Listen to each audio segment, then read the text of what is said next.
Olá, sentinelas. Então, vamos dar prosseguimento à nossa formação agora com a segunda parte. Vamos colocar mais três partes importantes sobre o que é interceder, segundo nossa experiência atual de igreja, daqueles que são conduzidos pelo Espírito Santo. Vamos dar início. Em nome do Pai, do Filho e do Espírito Santo. Amém.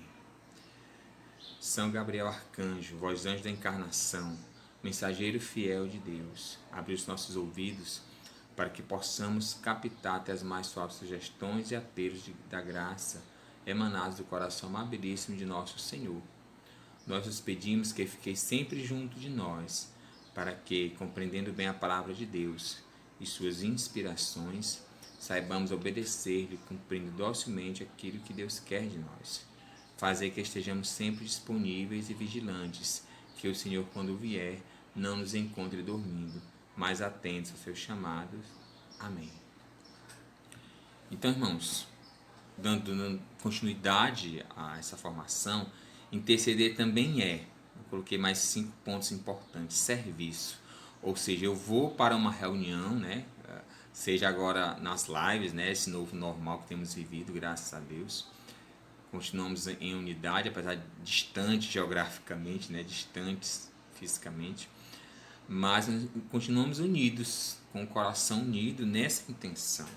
Estamos unidos ainda, graças a Deus, pelo próprio amor de Deus, pela ação do Espírito Santo. Então é serviço. Eu vou para o encontro, seja online, seja presencial, agora misto, quem sabe, não por mim, não pela minha intenção, pelo que eu quero, pelo que eu penso, mas em favor do outro, em favor da situação do outro, em favor da salvação, que é o final de tudo, a salvação do outro. Então, eu não vou colocar o meu pensar, o meu agir, o meu querer, aquilo que eu quero. Claro, é da forma como eu experimento, mas eu coloco sempre o outro. Eu esqueço um pouco de mim, eu esqueço um pouco da minha situação, das minhas dificuldades, do que tenho que sou, para colocar sempre o outro, em favor do outro. A intercessão também é luta, luta para perseverar, luta para estar firme na reunião, luta para seguir aquilo que o fundador vai colocar, aquilo que o Espírito Santo vai mover a nós através dele. É luta também porque eu vou lutar nessa batalha, nessa guerra. Cada batalha eu vou lutar em favor da outra pessoa, em favor da situação do outro, em favor da situação da igreja, em favor de defender, como é o carisma do grupo do Exército São Miguel Arcanjo. Eu vou defender a igreja, defender Jesus, defender Maria, defender o Evangelho. E vou colocar sempre nesse sentido, de servir e lutar em favor do outro. Vou também sofrer, nas nossas experiências, Deus nos faz sentir um pouquinho do sofrimento do outro, um pouquinho daquilo que o outro tem passado, dependendo da situação, da revelação que Deus queira fazer, e nós nos abramos a isso, a gente vai sentir até mesmo dores físicas, vamos sentir um pouco de cansaço físico e mental também, vai depender de cada situação, mas é possível que isso aconteça. Mas eu vou sofrer, mas entregar isso, vou sentir sofrer, mas entregar isso nas mãos do Senhor, daquele que pode realizar. Colocar nas mãos de Nossa Senhora para que ela passe à frente e apresente ao seu Filho, como costumo colocar, as águas das nossas necessidades, para que Jesus transforme no vinho da salvação. Porque salvação não é o sentido só de passar dessa para uma melhor, como se diz, ou seja, sair dessa vida e alcançar a outra vida junto de Deus eternamente. Mas a salvação é salvar de perigo, salvar dos males, salvar do pecado, salvar das más inclinações também. Intercessão também é o que? Partilha. Eu vou conversar, vou partilhar um pouco da minha vida, partilhar um pouco da minha experiência, e os irmãos vão partilhar da deles, e ao mesmo tempo vamos partilhar também daquilo que tem acontecido no meio de nós. Qual é a necessidade dessa semana? O que é que o fundador quer? O que é que o próprio Deus quer de nós? O que é que é necessário fazer agora? Interceder pelo quê? Quais intenções principais colocar? Quais intenções secundárias colocar? Então essa partilha ajuda a dar harmonia e dar unidade na intercessão. E por último, a intercessão também é exercício de autoridade. Como já foi dito na formação anterior, eu vou exercer essa autoridade.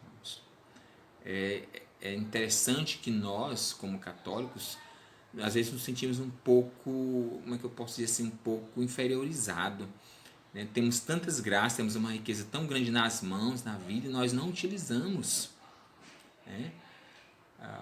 A vida dos santos nos mostram isso, essa graça de Deus, esse poder de Deus, e uma delas que nós pouco usamos é esse exercício da autoridade, que não é gritar, que não é exagerar, que não é simplesmente falar por falar, mas o próprio Espírito Santo revela a maneira de conduzir uma situação.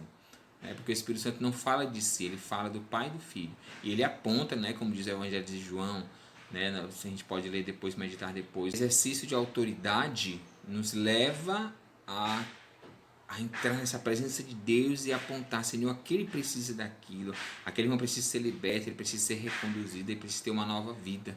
Então essa autoridade nos faz adentrar na vida do outro e apresentar a solução, que é a presença de Deus. Não é a solução no sentido simplesmente físico, simplesmente material, mas mesmo que o sofrimento não passe, mesmo que aquela dor não passe, mas ele se achegue à presença de Deus, porque Deus é Deus, fazendo ou não, agindo ou não da forma que a gente pensa ou quer, ele continua sendo o mesmo, como fala também em Hebreus, né? Ele é o mesmo ontem, hoje e sempre. Não nasceu há tantos dias atrás, simplesmente foi criado por intenções humanas ou por outros espíritos por aí, mas ele é o mesmo Senhor e Salvador. Continuando, vamos colocar agora, falar um pouco, já entrar um pouco agora num segundo ponto importante. Até agora falamos da intercessão em si. Vamos falar da pessoa do intercessor, ou nesse caso da sentinela, tá bom? Então, quais são os alicerces, né, para a pessoa do intercessor? Que na verdade é para qualquer cristão, mas estamos falando especificamente das sentinelas, dos intercessores, então vamos trazer para essa realidade, né, pelo que a experiência nos mostrou durante o tempo.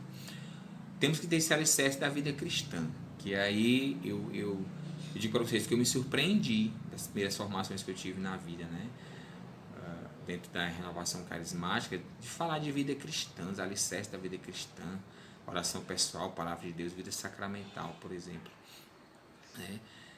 Então, nesse sentido, irmãos, eu me surpreendi por quê? Porque era coisas que a gente não via na igreja assim. As primeiras experiências que eu tive não me mostrava essa profundidade, essa riqueza tão grande que a experiência, a própria igreja tem trazido a nós a cada dia, a cada instante, a cada tempo que passa. Essa riqueza que nós nos descobrimos como pessoas ricas espiritualmente. Tá? Então, a oração pessoal. O que é a oração pessoal? É a oração em que eu me coloco diante de Deus. Aí aqui já é o contrário do serviço dentro da intercessão, por exemplo, de qualquer outro serviço. Não entra ninguém aqui, praticamente. Entra a minha intenção, o que eu quero ser melhor, quero ser de Deus, quero ser santo. Né? Tem tantas músicas lindas que dizem isso, né? Quero ser de Deus, quero ser santo, né? Eu santo de calça jeans, né? Então, aqui eu coloco já são as minhas intenções, os meus conflitos, as minhas dores, minhas dúvidas, minhas lágrimas, meu sorriso, né, meu louvor, tudo isso eu coloco diante de Deus, para que eu esteja nessa unidade, nessa intimidade com o Senhor. Aí outra base também é a palavra de Deus, né? E aí a riqueza da igreja é tão grande que não é somente a palavra de Deus no sentido da Bíblia em si, mas das experiências daqueles que viveram, dos santos, dos doutores da igreja, né? A experiência que nós temos de santos devocionais, né? Como por exemplo para mim São João Paulo II é um grande exemplo, Madre Teresa também é um grande exemplo para mim atual, né? De se colocar a favor do outro, de Deus vai agindo nas pequenas coisas, com pouco que se tem, mas Deus vai agindo, foi agindo, e aí se construiu grandes obras para atender, né, e levar a presença de Deus ao mesmo tempo. Tá? Então a palavra de Deus nessa espiritualidade, nesse chamado do intercessor, de qualquer outro servo, mas do intercessor, da sentinela, ela tem que nos levar a essa experiência de saber o que Deus quer para mim, de me mostrar, de me revelar coisas que até mesmo eu nem sabia de curas que eu preciso, ou de que eu precisava e nem sabia, de situações como me colocar melhor diante do outro, né? Como acolher melhor o outro, mas tudo isso primeiro para mim, né? Então sempre esse alicerce é primeiro para mim, para que depois eu possa servir o outro, tá? Como a igreja coloca, né? Ela faz essa distinção dos dons. Tem os dons de serviço e tem os dons de santificação. Então aqui nesses alicerces entre os dons de santificação, né? Como a gente recebe lá no Crisma, os 7 dons. Ali serve para eu me santificar. E os dons colocados lá em Coríntios é para o uso do outro, tá? Tem que ficar clara essa distinção. Então aqui eu uso os dons de santificação, para que eu me torne melhor, mais santo a cada dia. E por último, a vida sacramental. Não poderia deixar de ser, né? Sacramentos são sinais, como eu aprendi lá em 97, ó, já está um bom tempo, hein?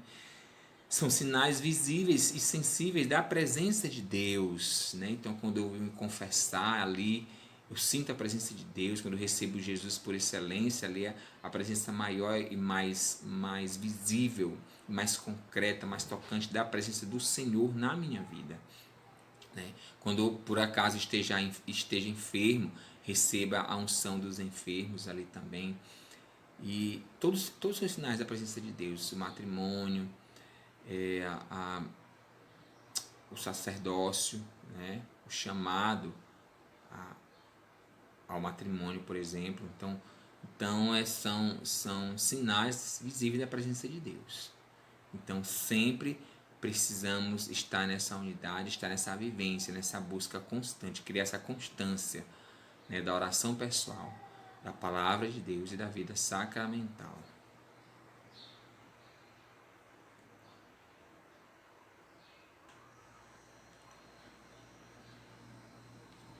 E assim vamos para as características, né, do intercessor.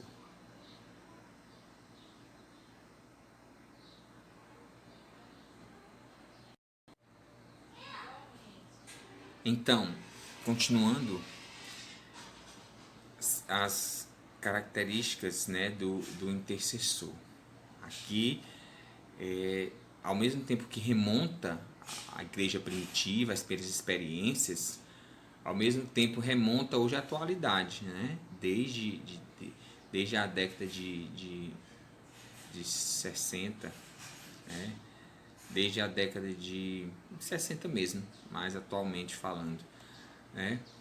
As experiências que Deus foi chamando a sua igreja, que hoje renova praticamente toda a igreja, né? Eu costumo dizer, e já pensava isso já desde um bom tempo, que falar de renovação carismática não é falar simplesmente de um movimento, mas é falar da renovação da igreja, né? Quantas vidas sem sentido que havia, quantas homilias, por exemplo, né, vazias, quantas pessoas sem o sentido da missão, sem o sentido da vida, e que essa experiência tem trazido um novo vigor, um novo sentido, um novo entendimento. Não deixando de ser tradicional, né? Não é uma nova fé ou renovar a igreja no sentido da sua essência, mas no sentido dos meios que se dispõe para alcançar a vida eterna, para alcançar as novas vidas, né? Novas vidas.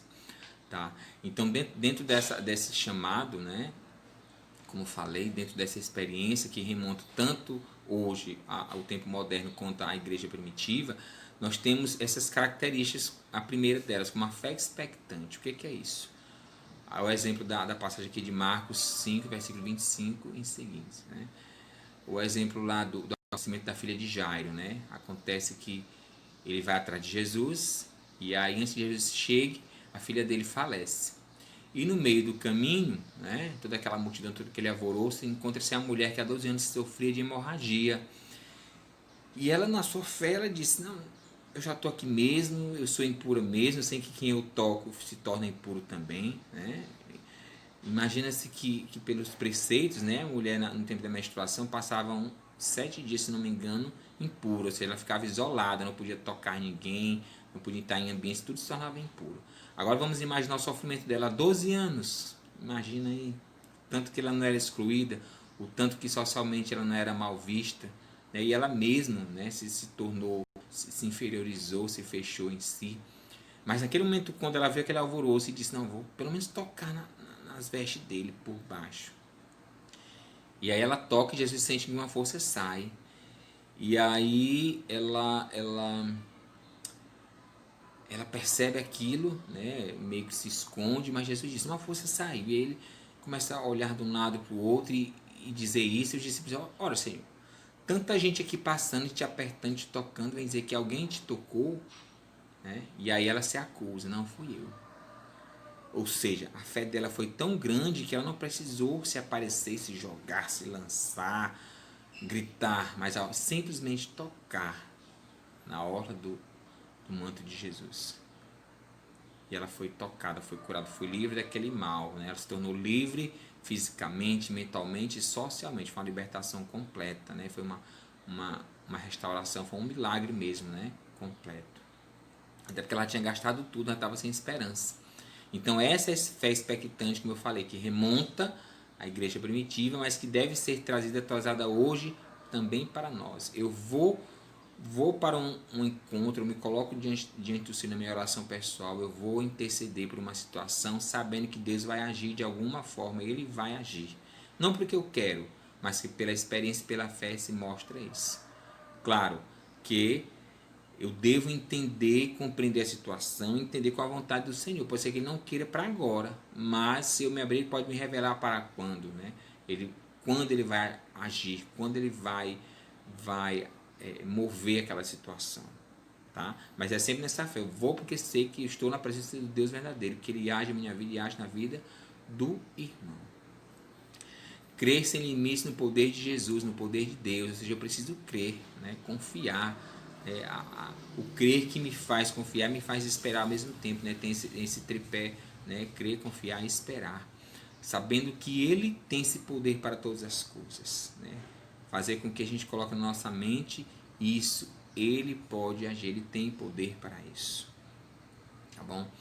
Esperar na certeza que Deus tudo pode. Aqui a leitura de Lucas, né? Que o anjo Gabriel vai falar a Nossa Senhora, né? É esse Deus que tudo pode, né? Esse Deus que pode realizar todas as coisas, né? Esperar nessa certeza.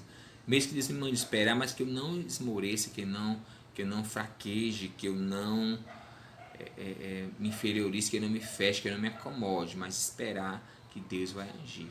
Talvez mais tarde, talvez amanhã, talvez ano que vem, talvez daqui a alguns anos, algumas horas, alguns segundos, mas Ele vai agir. Ele vai tocar aquela situação, né? Porque a cura é sinal da salvação, né? Como Jesus fala, uma das passagens no Evangelho de São João, ele vai colocar isso, né? O que está acontecendo, né? Ele diz, não, os surdos veem, os surdos ouvem, né? Os cegos voltam a enxergar, os aleijados voltam a caminhar normal. Então ele vai dizer isso, que isso é sinal do reino de Deus, ou seja, sinal da presença dele próprio no meio de nós, tá? E por último, amar sem medida e sem julgamento, ou seja, o uso da misericórdia, né? Ele não vai chegar com a situação dele de pecado, a gente não vai julgar. Eu não sou melhor do que ele, né? Eu não, mas eu vou amar, eu vou dizer, né, irmão, vamos lá, vamos lutar, vamos procurar quem possa nos ajudar, vamos colocar diante de Deus para que essa situação se melhore, né? O irmão vai chegar sujo, o irmão vai chegar mesmo se talvez nem se amando, mas se odiando. E isso, né, eu tenho que me colocar no sentido da misericórdia, ou seja, chego com essas misérias, mas eu uso do amor do Senhor, né, saindo de mim mesmo, anulando a mim mesmo, para que eu possa acolher de maneira satisfatória, de maneira como Jesus faria, como Nossa Senhora fez, né, com sua prima, talvez com tantas pessoas que não tem na raça, mas tantas pessoas que ela deve ter acolhido, ainda hoje nos acolhe com a sua intercessão. Tá bom? Então amar sem medida, interceder, colocar mesmo, dizer, Senhor, olha para aquela situação, modifica aquela situação, ele não sabe o que faz, ele não sabe o que diz muitas vezes, né? E sem julgar, amar sem julgar, mas também colocando a verdade, que é preciso uma mudança, que é preciso lutar para vencer. Então, irmãos, espero que tenha contribuído mais uma vez, né, com todos vocês, sentinelas, São Gabriel Arcanjo, né, aquele que escuta a vontade de Deus, aquele que leva a vontade de Deus para os outros, tá certo? Então, vamos pedir que Nossa Senhora mais uma vez passe à frente, né, dos nossos corações, da nossa vida, do nosso trabalho, dos nossos afazeres, para que a gente se torne melhor, se torne sentinelas aqui, para que possamos alcançar e levar ao céu também aos outros. Rezemos. Ave Maria, cheia de graça, o Senhor é convosco. Bendita sois vós entre as mulheres, bendito é o fruto do vosso ventre, Jesus. Santa Maria, Mãe de Deus, rogai por nós, pecadores, agora e na hora de nossa morte. Amém. Em nome do Pai, do Filho e do Espírito Santo.